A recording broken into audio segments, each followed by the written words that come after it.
Good morning, good afternoon, good evening, everyone. I am Luke Carruthers, and welcome back to Escaping Through the Lens. And yes, if the Godzilla roar didn't give you an idea of what we're talking about already, we're talking about the Godzilla films. But in order to talk about these, I've invited back my good friend slash Godzilla enthusiast, Ray Blakely. Say hello. Oh, hello again. And yeah, we're here to discuss both Godzilla films, even though I feel like there's definitely more that we'll say about the second one than the first one. Speaking of which, we'll just get like general thoughts about the first one. Over, so I'll start off. I thought the film was great. The best scenes I feel like in this film include Godzilla, which, given that there is actually very little Godzilla in this film, that means the rest of the film I think was good, if a bit slow. I liked it. I feel like the lack of Godzilla kind of made the build up to to the next movie a lot more intense because we only got to see little snippets of him. You didn't get to see like full fights and proper like, fleshed out scenes with him in full action. I think it made it a lot more interesting to see, oh, what is he capable of? What are we going to see next? Yeah, I can see it as that. If you look at this as a sort of like beta test, like the film company, trying to like master like the works of Godzilla, then I think this film is like overall kind of solid. If that's what it's to be looked at as a sort of like beta test. Yeah, and as a solid monster movie, it comes across really well. You get all the Yeah. action, you get Godzilla, you get everything basically you pay to see it for. You get all that, and I feel like it is a well-rounded, solid movie. Yeah, I will say though, because a lot of the action moments come from sort of the human's perspective, sort of like very down below, just like a lot of things going wrong. It feels because I'm going to see if I can word this correctly. Because Godzilla and the Mutos are shrouded in sort of nighttime darkness quite a lot. You don't really sort of see them that clearly. So the catastrophes that happen around them feel less like a monster movie and more like a disaster movie, if that makes sense. Yeah, yeah, I get that. Yeah. And I have kind of like a sort of like bad history when it comes to like watching uh, uh, disaster films because I've seen both The Day After Tomorrow and 2012, and they just weren't that good. I really enjoy The Day After Tomorrow. I think it's a wonderful movie. I've never seen 2012, but I don't really have high expectations for that movie. I've seen the trailers and stuff, but yeah, Day After Tomorrow I think is really good. It's been years since I've seen it, but I don't remember like being like that engaged like with like what was going on. Yeah. Another thing that this film does is it's very sciencey. Yeah.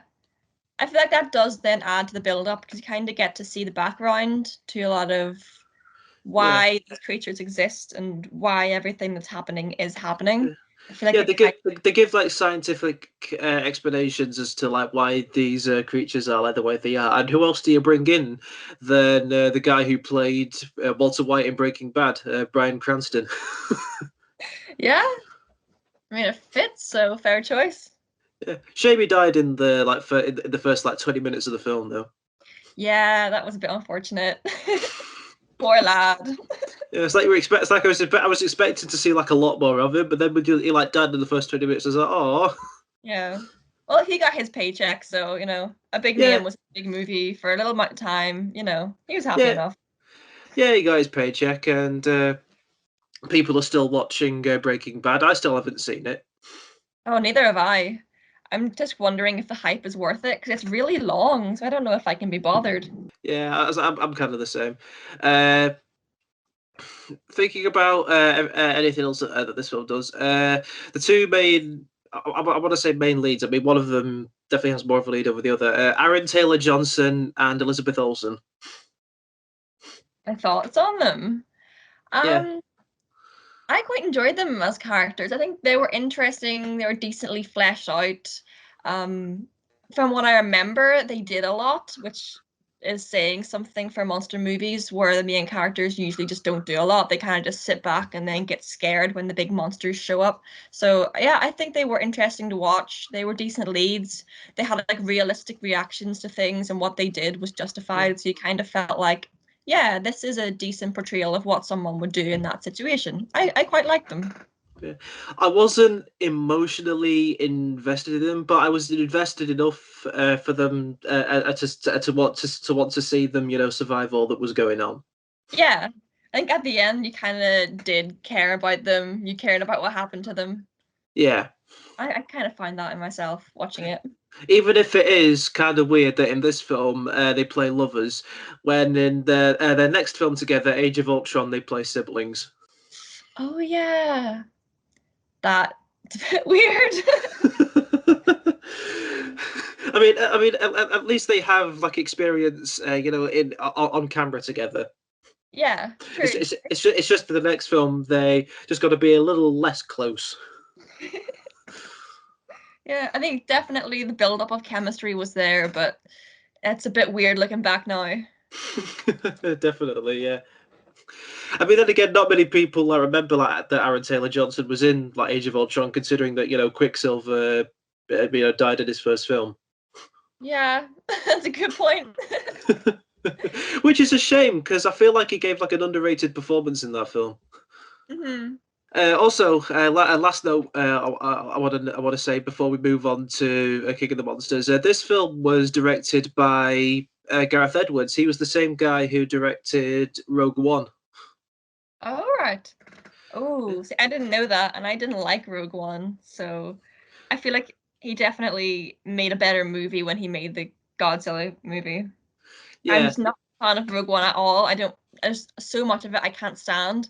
It's just I think it's a terrible movie. So to hear that he made the Godzilla movie, it's like, oh, he actually can make good movies.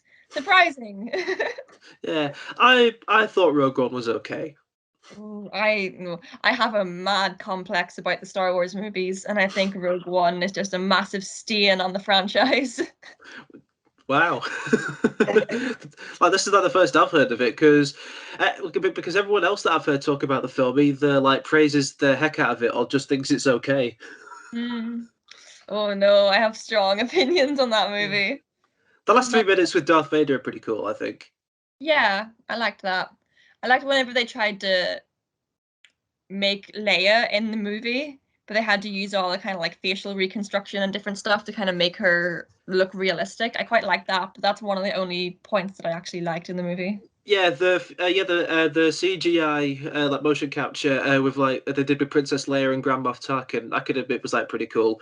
Even if when you look at it right now, you can't look at it without hearing the PlayStation 2 boot up sound. Yeah, fair enough. All right, I feel like we've said everything we need to say about the first one. Let's talk about King of the Monsters. Yes, getting on to the good stuff. Here we go. So I'll let you start this time. Oh, I adore this movie. It's just so good. Like, oh, I would just anyone that hasn't seen this movie needs to go and watch it. I would tell anyone to watch this movie. It is one of my favorite movies. It's just so good. As a really good action-packed monster movie, it's epic. And as a good story with deep characters, deep relationships with each other, and you actually come out of it caring about the characters, I think it's just all around perfect. I don't think I have a single bad note on this film. I think it is perfect. All right, and that's where we're going to leave it for today. No, Cut me off before I start ranting on how amazing this movie is. Right, I'll give my thoughts on it. I'll be honest. Going into this, having like recently watched like the 2014 film, I expected it to, be great, but my expectations were kind of middling, considering how I thought like the 2014 one was good, if a bit slow. Yeah. But no, I was incredibly blown away by this film. It is it is I think we can easily put it as the Godzilla film. Oh yeah, definitely. This is this explains everything that Godzilla needs to be. I think they did him to a T. It is perfect. Yeah, because like no like disrespect like towards like the older like films, because I'm pretty sure they were what built up his reputation, in the first place. Unless we're talking about, I don't know, maybe like the 1998 one. Yeah. But no, this like that like this is, if anyone was to ask me like what I would say is like the Godzilla film, then I'd definitely say this one. Definitely. I also feel like from the last episode we did, when we talked about Kong, whenever I went back to rewatch this movie, I spent the whole time enjoying it as I did the first time, but also just comparing it to Kong and watching it and comparing it to that last movie. I just feel like Kong did not live up to it at all. Like that was just not good. You can't I compare them. Godzilla is just in a different league. I I could kind of see where you're coming from there. Like I I think like compared to like Skull Island, obviously the stakes are a lot higher than that one.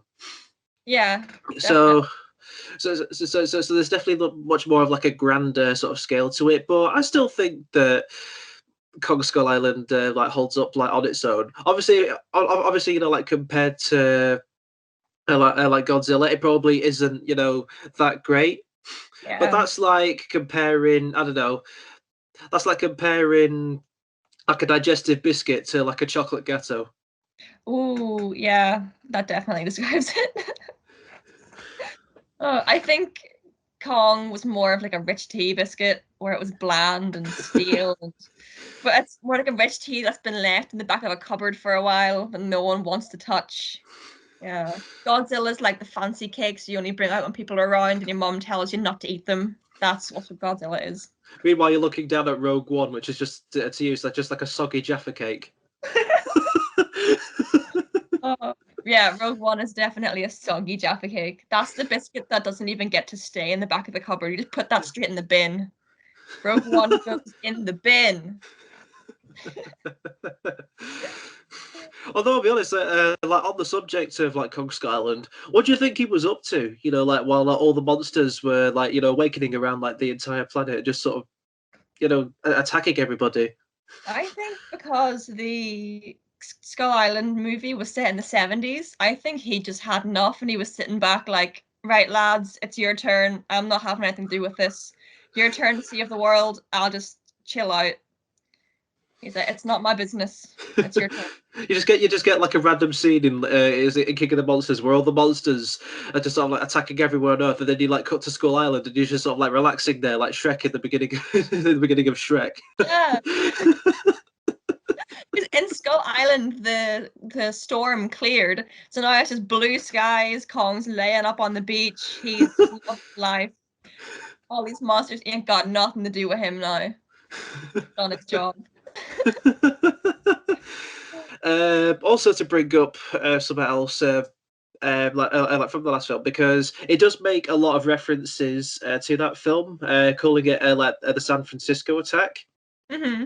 I'm wondering where the heck I put the notes of like where's Quicksilver and Scarlet Witch, when in reality I just mean like where was that? I think the Brodies they were called. Where were they? Oh, true. I didn't. I wasn't really too bothered about them. I didn't really think about that a lot. Like neither was I. It's just that the last film did so much like on them, like focusing on them, like and the events going around them. It just kind of makes you wonder, What happened? Yeah. yeah, what happened? But that's what I mean. Where I didn't really think about them that much. I feel like in this movie, you can watch this movie and enjoy it without having seen the last one. But if you Yeah, kind of put that to the back of your mind and think, okay, the 2014 one was kind of like a teaser, but here's the main film. So that's why I didn't really worry too much about what happened or the characters in the last film. I kind of just went, okay, that's a little bit of what's going to happen. Let's enjoy the main event. yeah. Also, I do think when we talk about characters and things like that, memorable characters, the woman that played Emma Russell, Vera, someone, I can't remember her last name, she was in she played in some really famous horror films in the Conjuring franchise. And she played Lorraine Warren, who's a really famous paranormal investigator figure. So I absolutely adore her as an actress. So to see her in like one of my favorite movies again, it's like, oh, this woman is just one of my favorite actresses. I absolutely love her. She did a very convincing job in the role that she was in, even if like her motivations, I was as a kind of I will admit I kind of low key rolled my eyes over it, over Right. the. Her motivation is basically like, like the humans are like the cause of like war, pollution, and stuff like that. I'm like, gee, where have I seen this before? See, I quite liked that. I actually enjoyed it. I do tend to like a good villainous character, and to see like a main character trying to take like a darker twist on how they approach saving the world, I think it was quite interesting. I kind of liked oh, she's not going to be selfish and try and like save humanity. She's looking at it as, humans have faults. They are causing all this destruction in the world, and she looks at it on a natural basis rather than like a human basis and looks at it as, oh, everyone must survive. Like, no, we're the ones ruining it.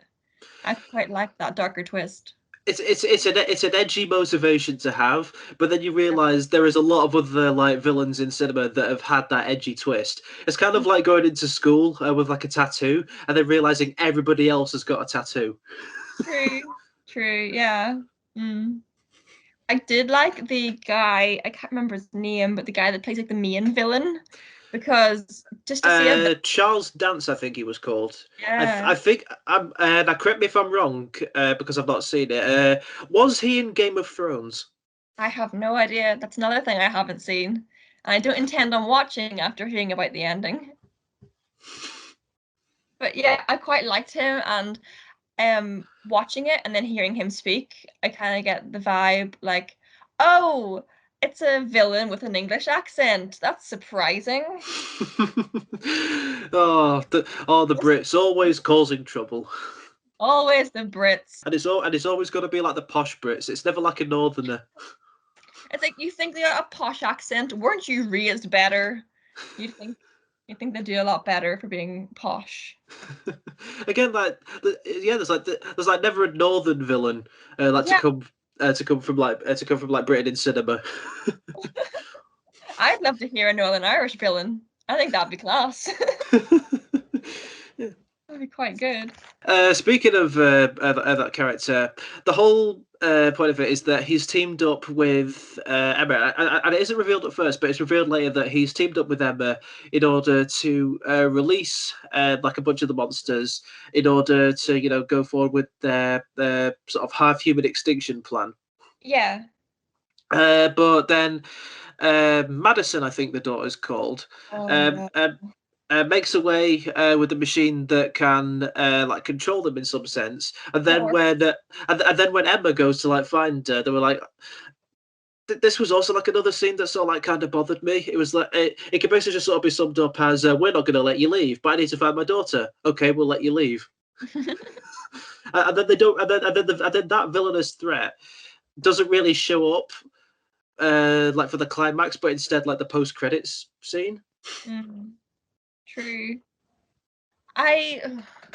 When you brought up Madison, she's probably the only character I actually have a problem with, because it took her an hour and a half to do anything, and that was Yeah. over half the film. And I was just like, why does she? I know that they had to have the kind of emotive response to her getting hurt and her getting harmed, and her dad was kind of just there to protect her, but she didn't actually do anything for half the film.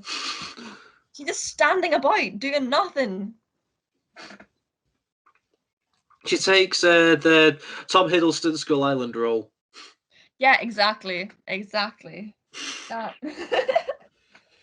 that is a good contrast. She did exactly that. Yeah, I don't really know like much else of like Millie Bobby Brown's filmography besides Stranger Things, which I've only sort of seen clips of. But in this film, I thought she was fine. Yeah. Yeah. I find I've seen her in a couple other films, and her acting kind of irritates me. Like I've seen her do interviews and stuff, and she's a wonderful person, but just the way she acts, just I'm not a big fan of her. I don't think she's it. My sister's kind of like that. She says that she can't really sort of explain why, but she just kind of like gets on her nerves. Yeah, there's just something about her that's just doesn't sit well with me. Hmm. I loved the effects in this movie on Godzilla. I think Godzilla himself, because we're talking about characters, Yeah, Godzilla, the best character. well, he's He a brilliant is actor. so brilliant actor, 10 out of 10. Yeah, he is. He deserves an Oscar for that. That was phenomenal acting. Yeah, Godzilla is it. I really liked when you know how they whenever they the first kind of fight he gets into and you see the spines on his back kind of charge up. Yeah, That to me is just, I think that as a concept, because it's pacing itself, it's kind of like you're watching a loading screen. It's kind of like the movie is doing a really good job of letting the impact kind of warm up, but you yeah. see it visually through this massive lizard kind of supercharge itself. And I thought that was really intense, and you're kind of on the edge of your seat, like, oh my God, what's gonna happen? And that just blew my mind. I thought it was really good. I love how we've essentially said that like Godzilla like charging up is the best loading screen ever. Yeah, yeah. I'm just watching this big funky glow stick charge himself. I thought it was amazing. Godzilla just sort of like picks like a glow stick off his back and just starts like dancing at a rave. Yeah, exactly, exactly. But the fact that he has to go back and charge up at his gaff, I think was quite nice. Like he just takes a nap and he's like, "Well, lads, I'm back." So just needs to take a few minutes then. Now I'm ready. Yeah. Speaking of Godzilla, one of like, the notes that I put in like all caps is dem visuals though. Oh yeah, and visuals though. That was really good. There was one moment with visuals, I feel was I find it slightly comedic, but it's meant to be serious. It's where you get a really good image of Godzilla, but then he kind of like he turns and looks straight into the camera, and like the music kind of like builds up, and I felt like Godzilla was on The Office.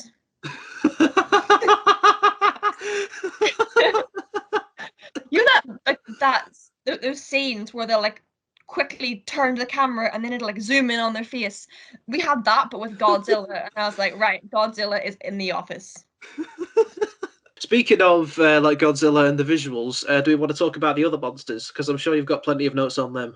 Yes. Oh, this is what I'm Let's. talking about. This is what I missed in Skull Island, because Skull Island kind of give you like a little visual of here's a big spider that's got bamboo legs, but you only see it from the underneath, or the big kind of like buffalo looking one, and you only kind of see it from face on. And I think, oh, these monsters are good, but I want to see more. And this movie just gave me everything I needed. Yeah, Oh, this movie does it so well. I've got the names down of like the monsters, where their names are said out loud. For the giant mammoth and the like giant spider, because their names like weren't said out loud. I basically just ended up calling them Aragog and Manny. Oh my god. Fair enough. Because like Aragog is like the only like giant spider I can think of, and then like Manny, I don't know, because it looks like a mammoth. See, if that was me, I would have thought of Shelob. Shelob, Lord of the Rings? oh yeah, that giant spider. That is the giant spider. She has such a good cinematic role. She is the giant spider. I really liked the was it Ghidorah? The King massive Ghidorah. three-headed one. Yeah, I love that. A Mothra as well. I loved her too. She was so sad. I did not like what they did to her, but Oh, it had meaning, it had impact, so it was all right. But oh, not good. honestly, it takes a lot for something with TV or film to make me cry. Yeah. So much so that there's been like very like rare occasions where I've cried. It's such a small list I can name it. So stuff that's made me cry was Guardians of the Galaxy 2. Yeah. when Yondu died. Mm-hmm. That surprisingly got a tear out of me. Another film to make me cry, and I don't know whether I should be proud or embarrassed. Paddington 2. Wow, that I did not expect that. Wow. Yeah, like neither did I. That's Yeah. it for like films, but TV shows that have made me cry. The ending to The Mandalorian. Oh, right. See, that didn't make me cry, but I thought it would, but it didn't. I think the only part that I would have cried at was just the fact that it was over. That may have got a tear. Yeah, but then you read about like the filming season 3. Yeah, Yeah. that made everything okay. And then another thing to make me cry in TV was in Doctor Who when Peter Capaldi's Doctor gave his last speech. Oh, yeah. Yeah, that makes sense. That was a good speech. Yeah, you really liked Peter Capaldi as well, so that makes sense. He's my favourite Doctor. See, I didn't really have much of a connection to him. I thought he was a very good doctor, but he just kind of wasn't my thing. But Matt Smith all the way. He was my favorite. I think it was. I think it was because it was his. It's because it was his Doctor that I kind of sort of jumped onto like the trend of like regularly watching the show. Yeah. Yeah, because like around that time, like Day of the Doctor had just come out, and I heard a lot of people just sort of like giving a bunch of praise to it. So I thought I'd give it a watch and thought it was pretty good. At that point, Peter Capaldi came around, so I started watching the show with him, and I just really started to connect with him. Yeah, I watched all of the well, not all, but a lot of the reruns of the old ones growing up. Yeah. And whenever New Who came along and it was Christopher Eccleston, I started watching it from around the start of when he was there. But he was only there for one season, so it was kind of short. And then after that, all the changes, I was kind of already emotionally destroyed after all of them. So I was used to it by the time it got to Peter Capaldi. So it's like you can't break me anymore. I've already had my emotions played with. I've been through enough. I can cope with it. It's fine. Oh, I completely forgot where we were talking about this now. The monsters. We were talking about the monsters. Yes, the monsters. We were talking about how a giant moth made us cry.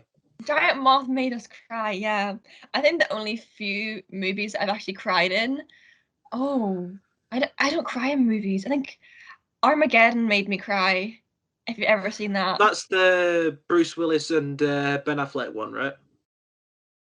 Oh, I can't remember who's in it. No, not Steve Tyler. God, Liz Tyler's in it. Oh, yeah. I think yeah, that's the one with Bruce Willis and Ben Affleck. Oh, right, okay, yeah. I'm not very good with all these big actors, but yeah, that movie made me cry, and I can't. The Green Mile made me cry. Yeah. I don't think I can think of any other ones that made me cry. I think that was it. See, I'm more of a horror fan, so horror movies aren't gonna make me cry. I'm trying to have a look through my notes, but my notes are all a mess because I was so focused on watching the movie, and I had to kind of remind myself every time, oh, you need to write stuff down. But I enjoyed this movie so much that it was so hard to even think of what to write down. Oh. Honestly, I feel like it was good of me to go in with the expectations that I had, having watched the first one as a sort of like teaser, because what I didn't expect from this film was to be genuinely intimidated by Godzilla. You know the scene where they're in that underwater base and you can sort of see like Godzilla's spine sort of glowing in the distance. It's sort of everything's very quiet. And then that scene where he sort of like swims by the base and suddenly everything sort of shakes is very loud. Yeah. That made me genuinely intimidated. That was spooky. To quote what actually sort of happened when I watched that with my family, it was just sort of like very intense, just sort of like watching it glow in the distance. And then when it stopped, both me and my sister just kind of sighed. I said I wasn't tense, and then Godzilla just swam by. I didn't expect a jump scare from Godzilla, but he got me. He got me as well. I really enjoyed the part where they were kind of in his house. Well, was it Serizawa? I'm probably butchering his name. Serizawa, played by Ken Watanabe, I think it is. Nice. Whenever he ventured into Godzilla's home, and Godzilla kind of like looks at him, and whenever he touches him, the whole time I was watching that, I was thinking like he blows up Godzilla's home and he like, nukes the place, right? And then Godzilla suddenly shows up and then fights for the humans. If that was me, if you're gonna nuke someone's home, you're gonna be pissed. Like Godzilla was like, okay, you charged me up, but you'd be livid if you nuked his gaff. He's like, oh, humans are all right, but you did destroy my house. If someone nuked my house, I'd be mad. Maybe that's what's causing him to like hurt people, and we don't know why in Godzilla vs Kong. It's because we blew up his house. That's why. Yeah, the set design was so nice. It was beautiful underwater, kind of mysterious, ancient looking. It was like, almost like a temple. They had more of that like religious imagery with like the staircase, like Stairway to Heaven to Godzilla. I picked up so much religious imagery in that film. It made me so happy. I love stuff like that. But anyway, it was so nice and so beautiful. And then he just nuked the place. I was like, why? He has no care for architectural design. Which I feel like had to be done in order to because Godzilla was dying. He had just been hit by what was it, an oxygen destroyer or something. Yeah. He needed a revive. He needed a revive from Sarazawa. That's why I did like the hand thing, just sort of like yeah. You're still playing Dark Souls on your channel, yeah? Yeah, I'm still playing Dark Souls on my channel. Yeah. They just gave Godzilla an Estus flask and was like, "Here you go, enjoy yourself." Just get the little like victory achieved when he like eats like Ghidorah's head.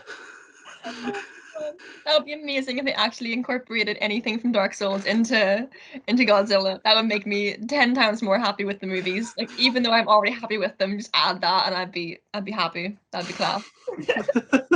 It's like I love what you said like earlier, like this is like the perfect film. You have like no bad notes on it, but then you see like, but just add Dark Souls to it.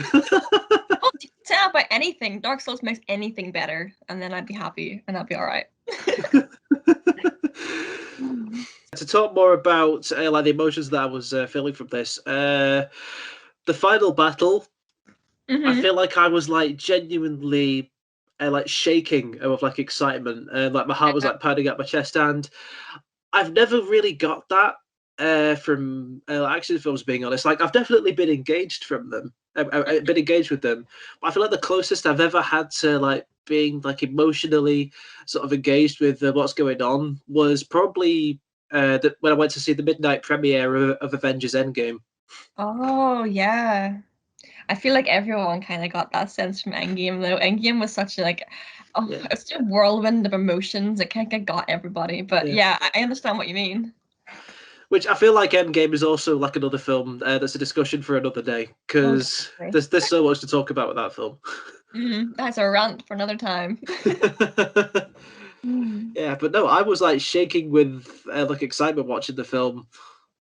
Yeah, whenever I first saw King of the Monsters, I saw it in cinemas. So to see that on the big screen, surround sound, the roars are deafening, and it was an experience in itself. I feel like I didn't watch the movie, I experienced it. I kind of like you feel it inside.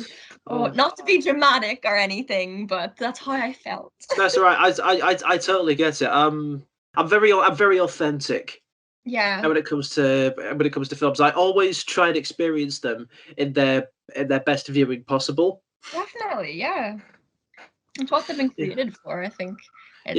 Which is kind of why I get which is kind of why I sort of like I get very very irritated where particularly because of like what all that's been going on with COVID, a lot of films meant for cinema just get pushed onto streaming services. That's what really irritates me. Definitely. These were built to be cinema experiences, and now you're just putting it into somewhere where people have like the ability to pause or get distracted from that takeaway that they ordered. Exactly. I definitely feel that. If Godzilla vs Kong gets released before cinemas are open, I will be livid. I think I will. Are they getting released on cinema and streaming services at the same time? Yeah. No. It's all Like, right. It's all right. It's like the true fans will go and see it in cinema. The peasants will just watch it on HBO Max. gonna risk COVID to go and see Godzilla. Honestly, I feel like it's worth it. Oh yeah, definitely. Definitely. Control the virus. Stay at home. Unless Godzilla vs Kong is coming out in cinemas, then risk it.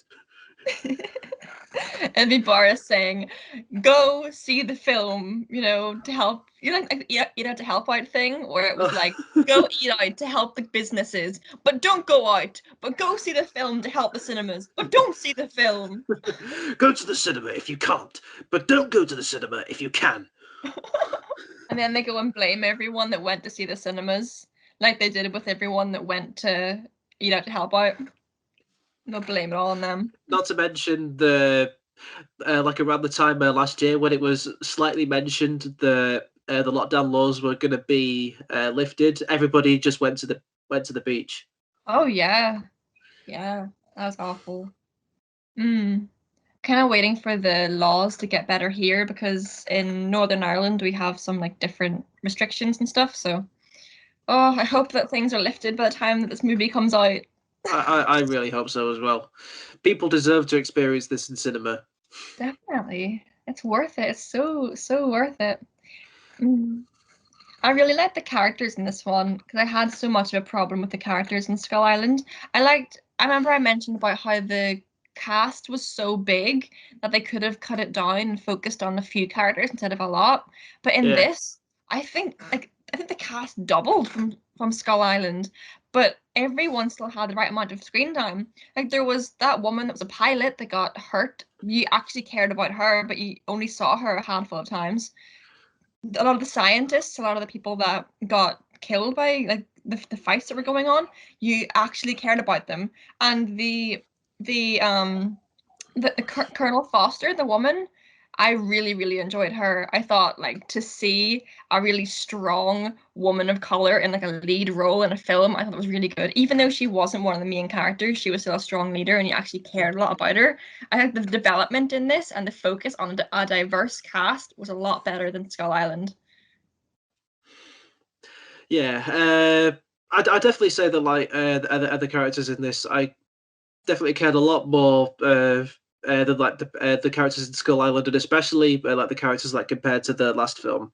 Even though it is kind of obvious, like which characters like take priority over others, I did at least feel so sort of at least okay. I like this person, even if their Yeah. role was like very sort of like minuscule. Which, given how many like characters there were, Hmm. and I think the film has the advantage of, as you said, being like a sequel to like the last one. Because from the last one, because it was kind of a teaser, it was also the first time I feel like the humans were dealing with this kind of like level of threat, so they didn't really know what to do. Whereas with this one, it's like 5 years later, it's like, no, we're prepared for this. Hmm.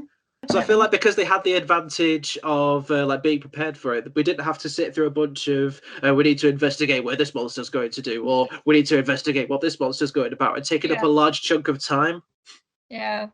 I also feel this movie was such a big win for me because we had strong female characters. No one had to take their clothes off. No one got wet and their clothes didn't turn see-through. And I loved it. It was so much better than Skull Island.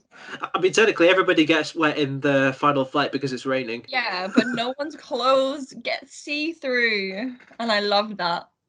That was very good. It just irritates me in movies. I really enjoyed this one for not having it. Yeah. I've just realised earlier when we were talking about the monsters, we mentioned King Ghidorah and Mothra. We didn't mention Rodan. Rodan, yeah. I really, really liked Rodan because they made him look like he was actually from the habitat that he came out of. Because instead of having like a dragon or looking more scaly or more kind of like lizard-like, they actually made him quite crusty and he looked burnt and he was kind of flaking. I think the design on that was a lot better. Instead of having like the wings where they looked more like wings, they actually looked like solid rock and they were really like chunky and looked really awkward. Like whenever he was flying around next to Mothra, you actually saw a really, really stark contrast in the design of them. And I thought that's a really good monster where it's not based off like actual animals. It doesn't look animalistic. It actually looks like a monster. And I thought that was really good because they related him a lot more to the characteristic of being like the fire demon, was it? Yeah. They made him look like crispy and burnt and a little bit singed. And I thought that was very good. Yeah. The the one thing that I can really appreciate about Rodan is, do you remember? Do you remember last week when we were discussing Skull Island? How I basically said how the film was able to show like the absolute size of the monsters, like the absolute size of the lads. Yeah. Oh yeah, the absolute size of the guys. Yes. Yeah, I feel like Rodan. I feel like was the most sort of emphasized and sort of like size. Like obviously, Godzilla and King Ghidorah are like miles bigger than he is. Mm-hmm. But I really loved the scene where he was introduced and the what was the name of the island he was on? He had a volcano on it, but I forget the name of the island it was on. But you know what I'm on about. Yeah, definitely. Yeah, it's like when he first like took off, and merely the energy of him like taking off and flying into the ocean took out Yeah. the entire village. I was like, the size of him. I love the sounds that Ghidorah makes as well because they're not really animalistic as well. They don't sound like a roar or like a screech or whatever. It was really it was like really deep, like rumble, and it sounded like he was growling. And then whenever the fire built up in each of the necks, it came out like a scream. It was Yeah, really, really like it was really creepy. It actually sounded like a demon, like a monster, not like some, they've taken an animalistic sound and made him sound like a pre-existing animal. They made him sound completely unique, and I thought that was really, really creepy. which if we're talking about like the sound design of these monsters, every single one of the monster that's in these films with their cries is fantastic. Oh yeah, definitely. I love the point where after Mothra kind of like what happens in Mothra, like once she gets taken down and like Yeah. the kind of dust kind of settles onto Godzilla and it's like, oh, he absorbed a bit of that power.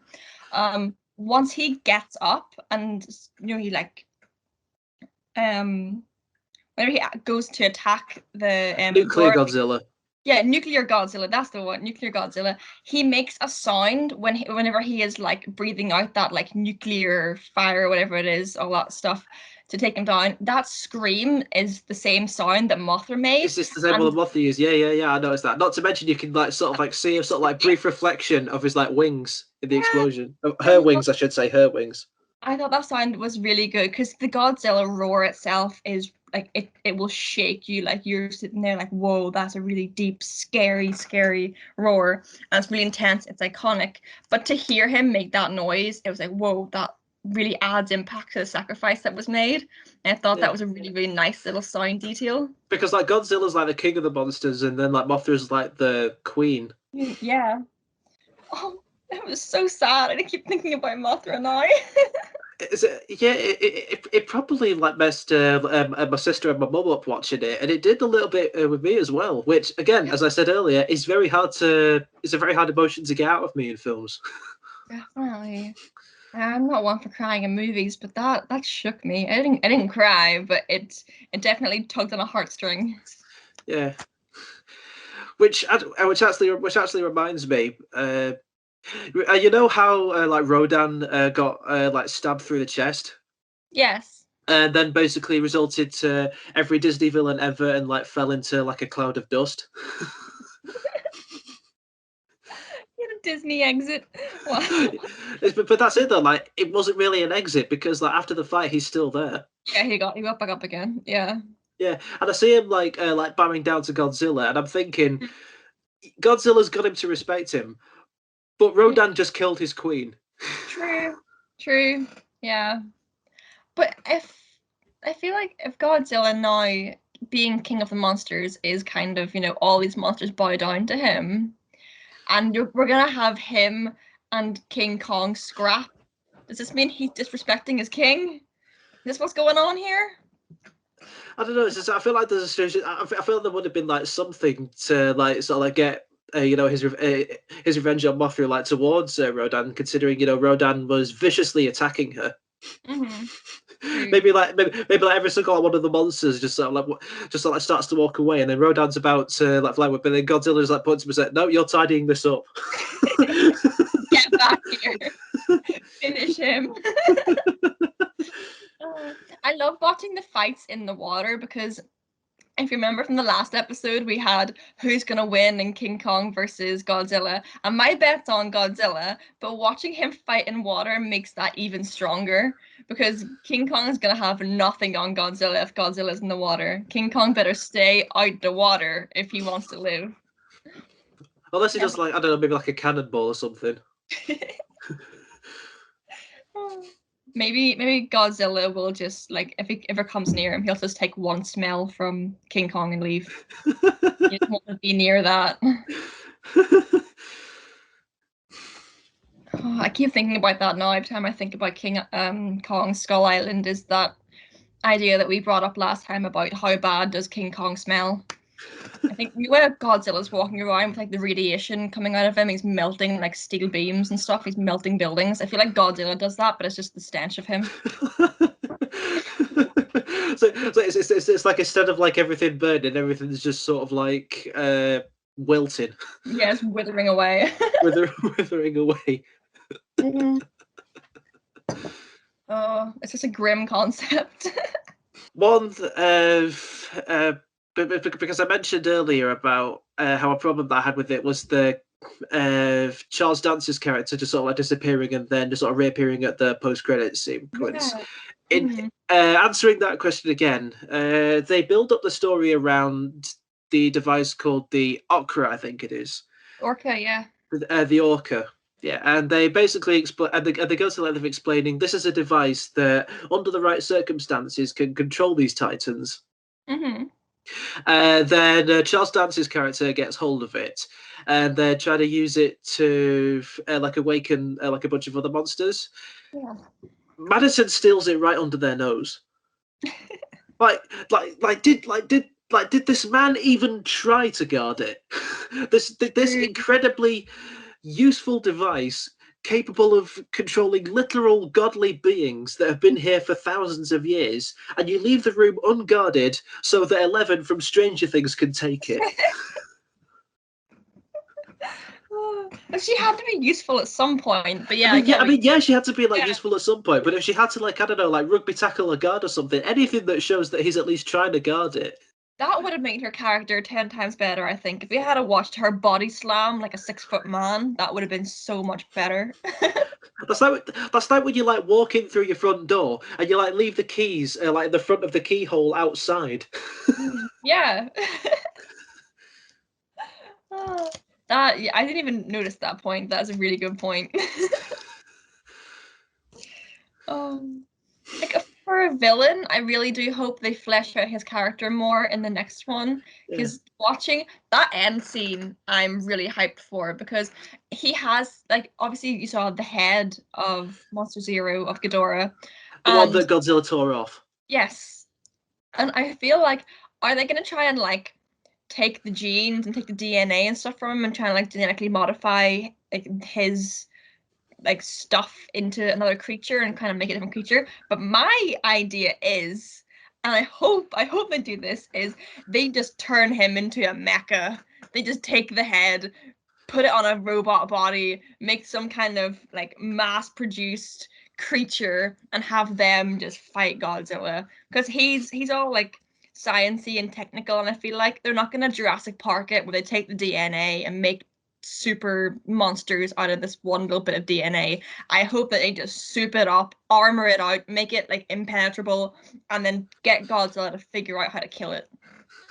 Yeah, but we got to make sure that that's in like a separate Godzilla film, and not Godzilla versus Kong, because we don't want Godzilla and Kong to be fighting for like 8 minutes. Then suddenly that mecha shows up, and then Rodan appears to like fight alongside them. Godzilla's like, "Is he with you?" And then Kong's like, "I thought he was with you." And then they all start fighting together. Godzilla versus Kong versus Rodan versus big mech monster. I just want to see some souped up armored monster. Like if the humans are going to try and fight alongside them, soup them up and make them just amazing. I want to see these awesome like robotic kind of half monster things. I think that would be so cool. Maybe that's just my love of monster movies and I want to see epic battles. It's gonna be as a monster that size is gonna be, particularly if it's like made of metal, is gonna be incredibly heavy. Like maybe just like maybe like that's how it wins. Like maybe that's how like Godzilla and like Kong are able to like beat it. Like it just take the mecha just takes one step, gets stuck in the ground because it's so heavy, and then they just sort of like pound on him while he's like stuck in one place. One step and its battery's dead. Oh no, charge him up, nuke him. I feel like that is Duracell batteries charges this mecha much longer than regular batteries, but exactly how much longer? Sliding in that product placement. I feel like that is Godzilla's, like, apart from like shooting nuclear waste out of his mouth, I feel like his one strength is just the fact that he is massive. Like, he's a thick boy. He's dense. Like, he is chunky. He made him huge in this movie. He's massive. I like that. Never thought I'd be hearing those words about Godzilla. Godzilla's like, yeah, I'm king of the monsters, and everyone's like, he a chunky boy. I mean, as I've been saying that though, in the scene where he's like resurrected and then like fires his like nuclear breath into the sky, there's like a like clear shot of him, and you can like clearly see his like stomach poking out. So maybe that's what they were going for. They're just so. I feel like in this episode we're talking a lot more about all this good stuff, and it's a lot more like it's happy. Whereas the last one was like, oh, King Kong got his house nuked, and then they gave it 2 stars on TripAdvisor. He wasn't happy, so he fought some monsters, and then that was kind of it. But this one is it's a lot better than Decent Island, Kong Decent Island, or whatever it's called. Meh Island. Kong Pretty Okay Island. Big monkey. But yeah, this one I think there's a lot more to talk about. I'm a lot more jazzed for this one. Yeah, there's a lot more to talk about because there's a lot more monsters and also like a lot more fights, which I think proves my point in the fact that a film could be just as engaging with more monster fights. Yeah. You're definitely right on that one. Yeah. I look at it in the same way that I look at like the Star Wars prequels and how they spend a lot of the time talking about politics. I love that about it. I love the Star Wars prequels. I'm not in the same boat on that. I felt that just kind of like dragged. It's like nobody goes to see a Star Wars film to get E.T. in court for tax evasion. You go to see it for Star Wars fights. I want to see Jar Jar Binks pulled up in court for war crimes. The concept where he's evil, I want to see him doing some dodgy deeds and then he's been pulled up in court. Misa supplying weapons to the enemy. Turns out he's just like Jabba the Hutt's arms runner and he's just been smuggling them across planet to planet. I have very controversial thoughts on the prequels. Like, what's your favorite Star Wars movie? Oh, favorite Star Wars movie. I'm gonna be boring and say Episode 4. Mostly because like I can see what films like Empire Strikes Back and Return of the Jedi do to like improve like the effects on it.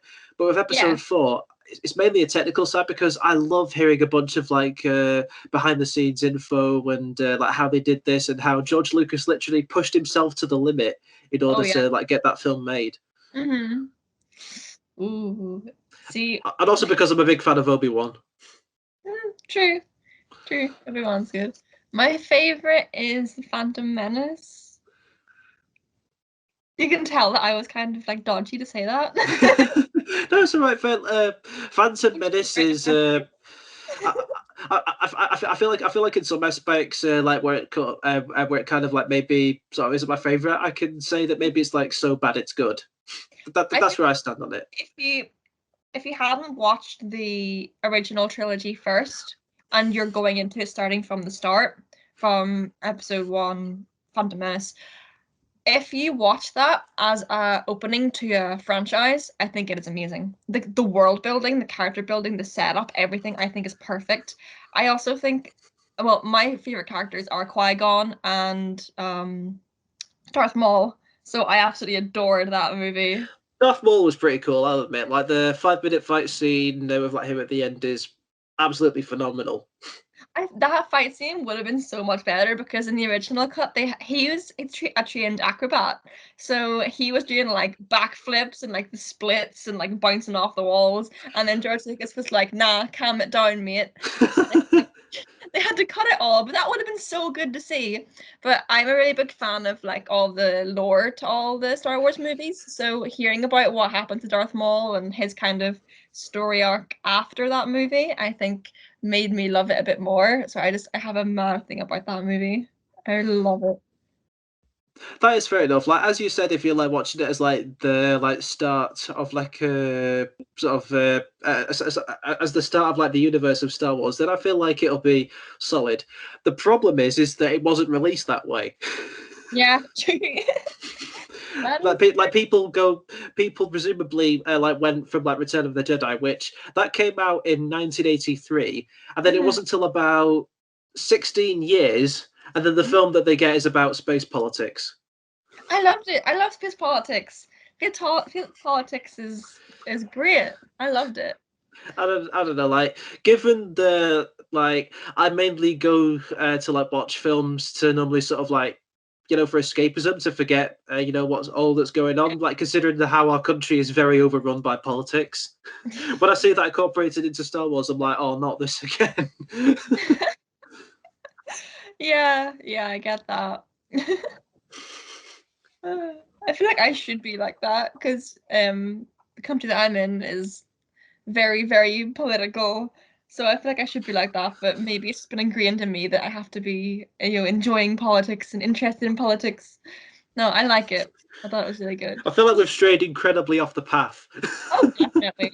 We have strayed. We've lost the path. The path no longer exists.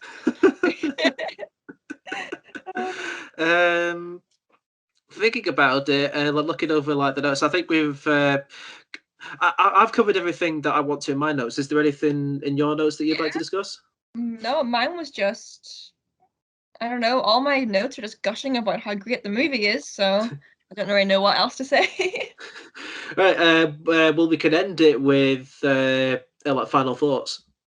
Final thoughts. Yeah. Go watch the movie. If you've seen it, go watch it again. If you've watched it again recently, go watch it again. Keep watching it. Keep watching it till the end of time. Like rerun the movie every day. It's just that good. And I don't know what else to say about it apart from I loved it. Godzilla's gonna absolutely destroy King Kong. We'll And see. We'll see. I can't wait to see it. I disagree. I think he will, and I can't wait to see it, and it's gonna be good. And I'll come back on here and I will say, well, I was right. Yeah, I'm in the same mindset as I was like before this. This is the Godzilla film that everybody should watch. Yeah.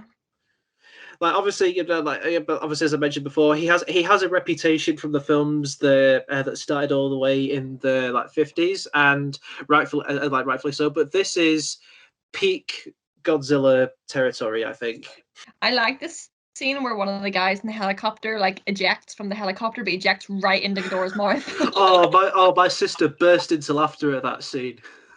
I love that scene. That was really good. I think that would be me in an action movie. I mean, the person trying to save myself but accidentally like end me. You just get the shot of like right before you're about to go into Rodan's mouth. You just get the "to be continued" meme. No, it just stops. It just a freeze frame of me almost going into the mouth, and it's that meme where it's like, at this moment, Ray knew she messed up. Yep, that's me. You're probably wondering how I got into this situation. And then the film's all about you, and like building up to like how you got into the military to fight giant titans. Oh, that would be good. That would be good. I don't think I'll blend in very well. Trying to get into the military to see me running around with bright pink hair, and it wouldn't blend too well. Or blue hair, as you'll have in a few days. Oh, it's all a process. We'll see. Oh. But yeah, I feel like I feel like we've got enough like notes on here. Yeah, that Yeah, sounds good. we've been going on for about an hour and 14 minutes in the context of the recording. We've been discussing about as long as it took Godzilla to appear in the first one. Ooh, that. We're going on for about as long as it took Millie Bobby Brown to do something in the film. Exactly. And in that context, I think it's a good place to end it. So, thanks again for joining me for this, Ray. Thank you very much for having me again. Yeah, this has been very fun, and I will see you guys for next week's episode. This has been Luke Carruthers recording for Escaping Through the Lens.